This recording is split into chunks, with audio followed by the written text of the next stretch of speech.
Hello guys, మనకి ఈరోజు India versus Australia border Gavaskar ట్రోఫీలో భాగంగా మనకి గబ్బా టెస్ట్లో ఈరోజు పెద్ద గన్నే తప్పిందని చెప్పాలి. సో అయితే నిన్న చూసుకుంటే ఖచ్చితంగా ఈరోజు మరి ఫాలో ఆన్ తప్పదురా అనే సిచ్యువేషన్ నుంచి ఈరోజు ఆ ఫాలో ఆన్ అయితే మరి క్లియర్ చేయగలిగాం. అయితే మరి ఈరోజు ఫస్ట్ మరి ఈ వీడియోలో వచ్చేసరికి మనం ఫస్ట్ ఈరోజు మ్యాచ్ సినారియో ఏం జరిగింది, దాని తర్వాత సెకండ్ వచ్చేసరికి మనకి రోహిత్ శర్మ గురించి ఒక న్యూస్ వైరల్ అవుతుంది, తను రిటైర్మెంట్ ఇవ్వబోతున్నాడు అని చెప్పేసి. సో ఈ రెండు టాపిక్స్ అయితే ఈ వీడియోలో అయితే క్లియర్గా మాట్లాడేద్దాం.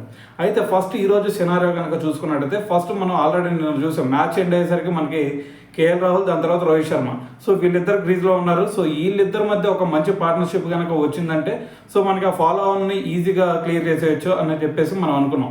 అయితే మనకి 33 రన్స్ చేశాడు నిన్న కేఎల్ రాహుల్. సో మరి కేఎల్ రాహుల్ చూసుకుంటే మరి వీళ్ళిద్దరి మధ్య ఒక మంచి పార్ట్నర్షిప్ రావాలి అని అయితే అనుకున్నాం. కానీ ఇక్కడ ఫస్ట్ సినారియో చూసుకున్నట్టయితే ఫస్ట్ బాలే మనకి కేఎల్ రాహుల్ స్టీవ్ స్మిత్కి క్యాచ్ ఇచ్చాడు. సో అక్కడ స్టీవ్ స్మిత్ క్యాచ్ మిస్ చేశాడు అనుకోండి, ఎందుకంటే మనం ఎవరు కూడా ఎక్స్పెక్ట్ చేయరు ఫస్ట్ బాలే మనకి ఎడ్జ్ తగిలిద్దని చెప్పేసి క్యాచ్ వెళ్ళిద్దని చెప్పేసి ఎవరు కూడా ఎక్స్పెక్ట్ చేయరు. సో కానీ అక్కడ మరి కేఎల్ రాహుల్ లక్ అని చెప్పాలి, ఎందుకంటే స్టీవ్ స్మిత్ పెద్ద పెద్ద క్యాచెస్నే ఈజీగా పట్టేసుకుంటాడు. సో మరి అటువంటిది మరి స్టీవ్ స్మిత్ ఒక ఈజీ క్యాచ్ను కూడా వదిలేయడం జరిగింది. సో అదంతా మరి మన డెస్టినీ అని చెప్పేసుకోవచ్చు. అయితే మరి అంతా పక్కన పెడితే మనకి దాని తర్వాత మరి రోహిత్ శర్మ ఏదైనా ఒక మంచి నాక్ ఆడతాడు అనుకున్నాం ఇటువంటి సిచ్యువేషన్లో. సో కానీ రోహిత్ శర్మ సినారియో చూసుకున్నా కానీ తొందరగానే అవుట్ అయిపోయాడు. సో దాని తర్వాత సో మరి మిగిలింది ఎవరయ్యా అంటే మనకి ఇటువైపు జడేజా, దాని తర్వాత కేఎల్ రాహుల్. సో వీళ్ళిద్దరు కనుక ఆదుకోపోయినట్టయితే ఈరోజు సినారియో వేరే విధంగా ఉండేది. ఈ గబ్బా టెస్ట్ కూడా మనం ఓడిపోయాం. సో వీళ్ళిద్దరి మధ్య పార్ట్నర్షిప్ చూసుకుంటేనే ఏకంగా వీళ్ళిద్దరి మధ్య 65 రన్స్ పార్ట్నర్షిప్ వచ్చింది. సో దాంట్లో మనకి కేఎల్ రాహుల్ చూసుకుంటే ఒక 85 కొట్టాడు. దాని తర్వాత ఇటువైపు జడేజా చూసుకుంటే మనకి 77 రన్స్ కొట్టాడు. సో వీళ్ళిద్దరు కనుక ఆదుకోపోయినట్టయితే ఈరోజు సినారియో కంప్లీట్గా ఆపోజిట్గా ఉండేది. సో అయితే మరి ఇక్కడ మరి ఫస్ట్ కేఎల్ రాహుల్ బ్యాటింగ్ గురించి కనుక ఫస్ట్ మాట్లాడితే మనం, సో కేఎల్ రాహుల్ ఎక్కడా కూడా రిస్క్ తీసుకొని షాట్లు ఆడింది లేదు ఈరోజు. సో మరి ఎంత మనకి వాళ్ళకెళ్ళి పేస్ బౌలర్స్ వేసినా సరే సో ఎక్కడా కూడా ప్రతి బాల్ కూడా సాఫ్ట్ హ్యాండ్స్తో ఆడతాం, లేదంటే కొంచెం అగ్రెసివ్ ఇంటెంట్ అయితే ఈరోజు ఎక్కడా కనిపించలా. సో ఈరోజు కేఎల్ రాహుల్ గురించి చెప్పాలంటే అంతకుముందు మనం దాన్ని టెస్ట్ ముందే మనం చూసుకున్నట్టయితే సో అసలు మనకి సిరీస్లో అసలు తనకి ప్లేస్ దొరికిద్దా లేదా అనే సిచ్యువేషన్ నుంచి ఇప్పుడు మనకి హాఫ్ సెంచరీలు పడుతున్నాడు. సో మరి ఇటువంటి సినారియో ఇక్కడ మనం చూసుకున్నట్టయితే ఫస్ట్ కేఎల్ రాహుల్ నుంచి మిగతా వాళ్ళు అందరూ కూడా నేర్చుకోవాలి అనే సినారియో అయితే క్రియేట్ చేయగలిగాడు. సో అయితే దాని తర్వాత మరి మిగతా ప్లేయర్స్ అందరికి ఈరోజు కేఎల్ రాహుల్కి తేడా అయింది అంటే సో అందరూ కూడా కొంచెం అగ్రెసివ్ ఇంటెంట్తో దాని తర్వాత ముందుకెళ్ళి డిఫెండ్ చేయడం, లేదంటే ముందుకెళ్ళి షాట్ ఆడటం స్టార్ట్ చేశారు. కానీ మన కేఎల్ రాహుల్ గురించి కనుక ఈరోజు చూస్తే కంప్లీట్గా మనకి బాల్ దగ్గరకు వచ్చేంతవరకు కూడా తను ముందుకెళ్ళి ఆడిన సిచ్యువేషన్ ఒక్కడు కూడా కనిపించలేదు. సో బాల్ వచ్చేంతవరకు కూడా మనకి కళ్ళ ముందుకి బాల్ వచ్చేంతవరకు సో చూస్తూ ఆడిన సందర్భం ఈరోజు మనకు కనిపించింది. సో దాని తర్వాత ఇంకో ఎండ్లో చూసుకుంటే రవీంద్ర జడేజా. సో జడేజా చూసుకుంటే స్పిన్నర్లని ఇంత మంచిగా అటాక్ చేస్తాడా అని చెప్పేసి ఈరోజు వాడికి నాకైతే తెలీదు. ఎందుకంటే ఎప్పుడు కూడా నేను స్వీప్ షాట్లో ఆడతాం జడేజాని, లేదంటే మరి అంత మెచ్యూరిటీగా ఆడతాం అయితే నేను ఎప్పుడు చూడలేదు. కానీ మనకి నాకైతే ఒక్క నమ్మకం అయితే ఉండేది, ఎందుకంటే మనకి 2019 ఓడిఐ వరల్డ్ కప్ సెమీఫైనల్లో చూసుకున్నా, లేదు అంటే 2013 మనకి ఛాంపియన్స్ ట్రోఫీ ఉంది.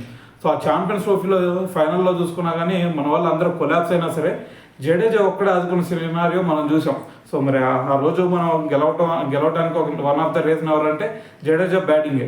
సో ఇటువంటి సినారియో సో ఎప్పుడైనా సరే టీం కొంచెం కష్టాల్లో ఉందంటే, దాంతోపాటు మీరు సిఎస్కేలో గుజరాత్ టైటన్స్ మీద లాస్ట్ మ్యాచ్లో మీరు అందరూ చూసే ఉంటారు, ఫైనల్ మ్యాచ్లో. సో అప్పుడు కూడా గెలిపించింది ఎవరైనా అంటే లాస్ట్ 2 balls 10 కొట్టాల్సిందంటే అప్పుడు కూడా జడేజానే. సో ఈ కాన్ఫిడెన్స్ అయితే నాకుంది. కానీ మరి ఇంత మంచి మెచ్యూరిటీగా ఇంత మంచి నాక్ ఆడతాడు అంటే సో ఈరోజు నేనైతే నమ్మడం జరిగింది. అయితే ఇక్కడ మనం మాట్లాడాల్సింది కేఎల్ రాహుల్ అవుట్ గురించి. సో నేథన్ లైన్ వేసిన ఒక బాల్కి స్టన్నింగ్ క్యాచ్, ఇక్కడ ఎవరో కూడా ఎక్స్పెక్ట్ చేసి ఉంటారు స్టీవ్ స్మిత్ పట్టిన ఈ క్యాచ్ అయితే. సో మరి అంత ఈజీ ఫస్ట్ బాల్ చూసుకుంటే అంత ఈజీగా వచ్చిన క్యాచ్ని మిస్ చేశాడు. కానీ ఇక్కడ ఇంత మరి డైవ్ చేసినట్టు అయితే ఈ క్యాచ్ పడుతుంది జరిగింది. సో మనకి మిచెల్ మార్ష్ ఎలాగైతే మరి ఒక క్యాచ్ తీసుకున్నాడు, సో అదే రీతిలో మరి ఇక్కడ స్పిన్నర్ బౌలింగ్లో ఒక ఎక్స్ట్రాడినరీ క్యాచ్ తీసుకున్నాడు స్టీవ్ స్మిత్. సో అయితే మరి ఆ క్యాచెస్ మరి స్టీవ్ స్మిత్కి కొత్త ఏం కాదు, మనకి ఆల్రెడీ చాలాసార్లు చూసాం ఇటువంటి క్యాచెస్ చాలా సందర్భాల్లో తీసుకుని మనం చాలాసార్లు చూసాం. అయితే మరి దాని తర్వాత మరి కేఎల్ రాహుల్ అవుట్ అయిన తర్వాత మరి నితీష్ కుమార్ రెడ్డి, దాని తర్వాత జడేజా. సో వీళ్ళిద్దరు మాత్రమే ఉంది. సో వీళ్ళిద్దరి మధ్య కూడా మరి ఒక మంచి పార్ట్నర్షిప్ వచ్చింది. వీళ్ళిద్దరి మధ్య కూడా దాదాపు 53 రన్స్ పార్ట్నర్షిప్ వీళ్ళిద్దరు చేశారు. సో దాంట్లో కూడా చెప్పాలి అంటే ఓన్లీ 16 రన్స్ మాత్రమే నితీష్ కుమార్ రెడ్డి చేశాడు, మిగతా మొత్తం జడేజా చేశాడు అంటేనే మీరు అర్థం చేసుకోవాలి జడేజా ఎటువంటి ఇంటెంట్తో పర్ఫామ్ చేశాడు అనేది. సో దాని తర్వాత నితీష్ కుమార్ రెడ్డి మనం చూసుకుంటే ప్రీవియస్గా ఎప్పుడు చూసుకున్నా కానీ తను ఒక అగ్రెసివ్ మోడ్లో ఆడతాడు. సో లాస్ట్ మ్యాచ్లో చూసుకున్నా మనకి అదే కనిపించింది. కానీ ఈ రోజు చూసుకున్నట్టయితే చాలా అంటే చాలా మెచ్యూరిటీగా ఈరోజు బ్యాటింగ్ ఆడాడని చెప్పాలి. అఫ్కోర్స్ 16 రన్స్ కొట్టాడు అనుకోండి. సో దాని తర్వాత ఒక అగ్రెసివ్గా ఆడదాం అనే సిచ్యువేషన్లో క్లీన్ బౌల్డ్ అయ్యాడు. సో అయితే అదంతా పక్కన పెడితే కానీ ఈ రోజు మాత్రం నితీష్ కుమార్ రెడ్డి నుంచి మనం ఒక మెచ్యూరిటీ నాకు అయితే చూడగలిగాం. ఎందుకంటే మరి ఒక పక్కన మనకి వికెట్లు పడకుండా ఉండాలి. సో దాని తర్వాత మనకి అగ్రెసివ్ ఇంటెంట్తో వెళ్ళామంటే ఖచ్చితంగా వికెట్లు పడతాయి. కానీ మనం చేయాల్సింది ఏంటంటే వికెట్లు ఆపుకుంటూ నెమ్మదిగా మనం ఫాలో ఆన్ తప్పితే చాలు అనే ఇంటెంట్తో ఈరోజు మరి ఒక మెచ్యూరిటీతో బ్యాటింగ్ ఆడాడని చెప్పాలి ఎన్కేఆర్ అయితే. సో అయితే మరి దాని తర్వాత మరి ఎన్కేఆర్ అవుట్ అయ్యాడు. సో దాని తర్వాత మరి సిరాజ్ను అప్ ది ఆర్డర్ ప్రమోట్ చేశారు. సో లెక్క అయితే మనకి ఆకాశ్దీప్ ఆ ప్లేస్లో రావాలి. ఎందుకంటే మరి దాని ప్లేస్లో మరి ఈ ముగ్గురు బౌలర్లో ఒక మంచిగా ఇన్నింగ్స్ ఆడగలుగుతారు అంటే అది ఆకాశ్దీపే. సో ఆల్రెడీ మీరు ప్రీవియస్గా చూసుంటారు ఆకాశ్దీప్ ఒక అగ్రెసివ్ ఇంటెంట్తో భారీ షాట్లు కూడా ఆడగలుగుతాడు. సో మరి అటువంటి ఆకాశ్దీప్ని మరి కింద పంపించి ఏదో 11th వికెట్లో పంపించి సో దాని తర్వాత మరి ఇక్కడ సిరాజ్ని చూసుకుంటే అప్ ది ఆర్డర్ ప్రమోట్ చేశారు. సో మరి ఇది ఎందుకు ప్రమోట్ చేశారో బాబు అంటే సో మీ అందరూ తెలుసు సిరాజ్లో ఒక క్లాసికల్ బ్యాటింగ్ ఉండేది. మీరు ఖచ్చితంగా ఒకసారి చూసుకున్నట్టయితే సో తను ఈజీగా సింగిల్ తీయటం కానీ లేదంటే వికెట్ని ఆపగలుగుతాడు. సో ఇదైతే సిరాజ్లో ప్రతి కనిపించేది మనం చూసుకున్నా కానీ. సో మరి ఆ నమ్మకంతో సిరాజ్ని అప్ ది ఆర్డర్ పంపించారు. సో అయినా సరే మరి సిరాజ్ సో మరి అవుట్ అవటం. సో దాని తర్వాత చూసుకుంటే మరి బుమ్రా, సో దాని తర్వాత జడేజా. సో వీళ్ళిద్దరు మాత్రమే ఉన్నారు. సో దాని తర్వాత మరి వీళ్ళిద్దరిలో చూసుకున్నట్టయితే మరి జడేజాకి పట్టిన క్యాచ్ అయితే ప్యాట్ కమిన్స్కి అయితే నేను ఇక్కడ ఈ క్రెడిట్ అయితే ఇవ్వాలి. ఎందుకంటే ఎవరైనా సరే మరి అటువంటి బాల్ని మనకి స్క్వేర్ లెగ్లో ఫీల్డర్ని పెట్టి దాని తర్వాత మనకి బౌన్సర్ వేయటం అనేది సో అదొక ప్లాన్ ప్రకారమే వేసాడు. సో కానీ ఇది జడేజా గుర్తించలేదా అని అయితే నాకు డౌట్ వచ్చిందండి. సో మరి అటువంటి ఒక ఫీల్డ్ సెటప్ పెట్టి దాని తర్వాత ఒక బౌన్సర్ వేసి అంత ఈజీగా స్క్వేర్ లెగ్లో క్యాచ్ తెప్పించడం అనేది సో ఇదంతా మనకి ఆస్ట్రేలియా మైండ్ సెట్ ఎలా ఉండిద్ది అనేది సో వాళ్ళ ప్లానింగ్ ఎలా ఉండిద్ది అనేది ఈ ఒక్క క్యాచ్తో మనం అర్థం చేసుకోవచ్చు. సో దాని తర్వాత మరి చివరిగా మిగిలింది ఎవరై అంటే అక్కడికి మనకి లాస్ట్ వికెట్కి 33 రన్స్ మనకి ఫాలో ఆన్ నుంచి తప్పించుకోవాలంటే 33 రన్స్ వరకు కావాలి. సో మరి అటువంటి సినారీలో మరి మనకు ఉంది ఇద్దరు కూడా టైల్ అండర్స్, ఇటువైపు ఆకాశ్దీప్ దాని తర్వాత ఇటువైపు బుమ్రా. సో మరి వీళ్ళిద్దరి మధ్య ఖచ్చితంగా తీసేస్తారు అనే ప్రతి ఒక్కరు అనుకుంటారు. ఎందుకంటే టైల్ అండర్స్ చివరిలో ఉన్నారు. సో ఒక వికెటే కాన్ఫిడెన్స్ కూడా ఎక్కువ ఉండేది. కానీ వీళ్ళిద్దరు నాకు చూసుకుంటే సో మనకి ఆకాశ్దీప్ చూసుకుంటే ఎప్పుడు కూడా అగ్రెసివ్ ఇంటెంట్ ఆడతాడు. కానీ ఈరోజు తన ఇంటెంట్ చూసుకుంటే బుమ్రా నుంచి నేర్చుకున్నాడు అని అయితే చెప్పాలి ఈరోజు. సో లాస్ట్ వికెట్కి వీళ్ళిద్దరూ 39 రన్స్ పార్ట్నర్షిప్ చేశారు, ఇంకా క్రీజ్లోనే ఉన్నారు. అయితే మరి ఇక్కడ బుమ్రా చూసుకున్నట్టయితే టుక్కు అని సింగిల్ తీయటం. సో అదే ఇంటెంట్తో ఇటువైపు ఇంకో ఎండ్ నుంచి ఆకాశ్దీప్ సో సేమ్ సినారీ అయితే క్రియేట్ చేయగలిగారు వీళ్ళిద్దరు. సో అయితే ఇటువైపు మరి చివరిలో చూసుకుంటే మనకి 27 రన్స్తో ఆకాశ్దీప్, దాని తర్వాత 10 రన్స్తో బుమ్రా. సో వీళ్ళిద్దరూ ఆడిన నాక్ అయితే చాలా అంటే చాలా మెచ్యూర్డ్గా కనిపించింది ఈరోజు. సో మరి ఏదైనా సరే మరి ఈ రోజు అయితే మనం ఒక పెద్ద గండం నుంచి తప్పించుకున్నాం అని చెప్పాలా. సో దాని తర్వాత మరి రేపు మరి మనం గెలిచే సినారియో లేదంటే ఓడిపోయే సినారియో అయితే ఏమీ ఉండదు. ఎందుకంటే మనకి ఇంకా రేపు మిగిలిందో ఒకరోజు మాత్రమే. సో మరి ఆ ఒక్క రోజులో కూడా మరి వాళ్ళు రేపు బ్యాటింగ్ చేసి మన వాళ్ళని ఆ వికెట్ తీసేసి దాని తర్వాత వాళ్ళు బ్యాటింగ్ చేసి మళ్ళీ దాని తర్వాత వాళ్ళు డిక్లేర్ ఇచ్చి మళ్ళీ మన వాళ్ళని అయితే పంపించాలి. సో అయితే మరి వాళ్ళు తొందరగా డిక్లేర్ చేస్తారా అంటే ఖచ్చితంగా చేయకపోవచ్చు. ఎందుకంటే మరి వాళ్ళకల్లే ఉందే ఇద్దరు పేసర్స్. సో మనకి హ్యాజల్వుడ్ చూసుకుంటే తను ఇంజురీ వల్ల బయటకు వెళ్ళిపోయాడు. సో మిగిలి ఉంది వాళ్ళకి ఇద్దరు పేసర్లు మాత్రం, అది ప్యాట్ కమిన్స్, స్టార్క్. సో వీళ్ళిద్దరే అనుకోండి ఫస్ట్ ఇన్నింగ్స్లో కూడా ఒకళ్ళు 4 వికెట్స్ తీస్తే ఒకళ్ళు 3 వికెట్స్ తీశారు. అయినా సరే వీళ్ళిద్దరిని నమ్ముకొని వీళ్ళు డిక్లేర్ చేస్తారా అంటే సో అది అసాధ్యం అని చెప్పాలి. సో ఒకవేళ కనుక ఇది వాళ్ళు డిక్లేర్ ఇచ్చారంటే మన వాళ్ళకి గెలవడానికి కూడా ఛాన్స్ ఎక్కువగా ఉండేది. ఎందుకంటే మన వాళ్ళ గురించి తెలిసిందే. సో బాజ్బాల్ అమ్మ మొగుళ్ళు వీళ్ళు.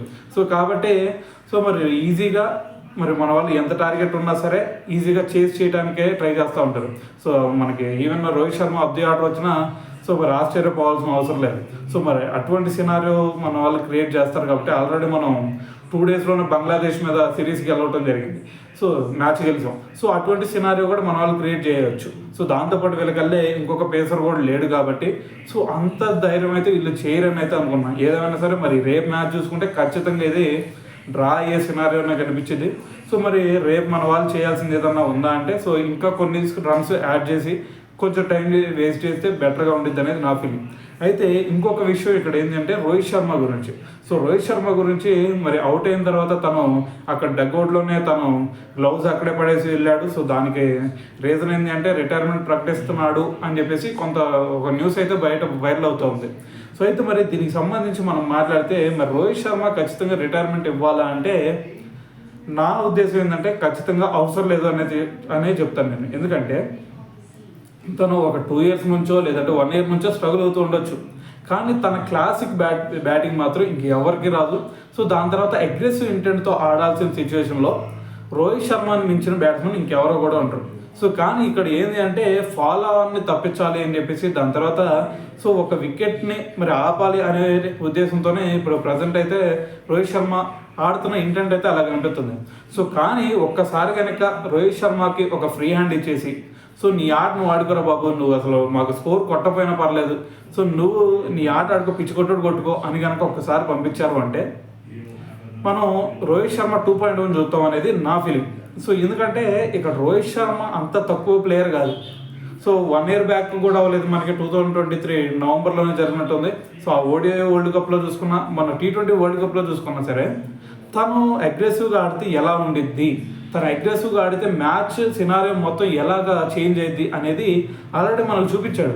అంతకుముందు ఆస్ట్రేలియా T20 వరల్డ్ కప్లో కూడా ఆస్ట్రేలియా మీద తను ఇచ్చిన ఒక హై లెవెల్ ఆఫ్ స్టార్టే మనకి బాగా యూజ్ అయింది. అప్పుడు స్టార్క్ బౌలింగ్లో కొట్టిన హిట్టింగ్ మీ అందరూ చూసే ఉంటారు. ఒరే బాబు ఏంద్ర ఈ పిచ్చు కొడుతున్నాడు ఏంద్రా అని చెప్పేసి అందరూ కూడా షాక్ అయిన సందర్భం ఉంది. సో మరి అటువంటి ఒక అగ్రెసివ్ బ్యాటింగ్ సో ఆ మ్యాచ్లో చూస్తే కంప్లీట్గా రోహిత్ శర్మ షో అని చెప్పాలి.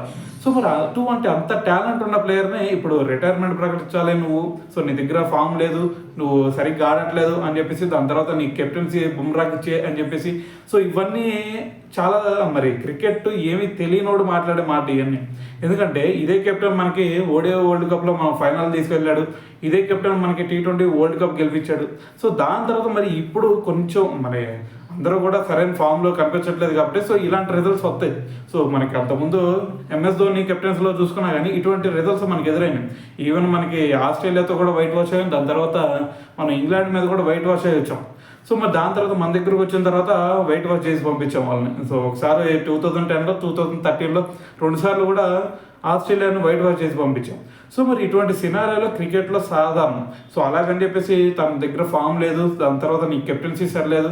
సో ఆల్రెడీ నిన్న రవిశాస్త్రి వీళ్ళు కూడా మాట్లాడారు, సో తనకి ఫీల్డింగ్ సెటప్ సరిగ్గా చేయలేదు అని చెప్పేసి.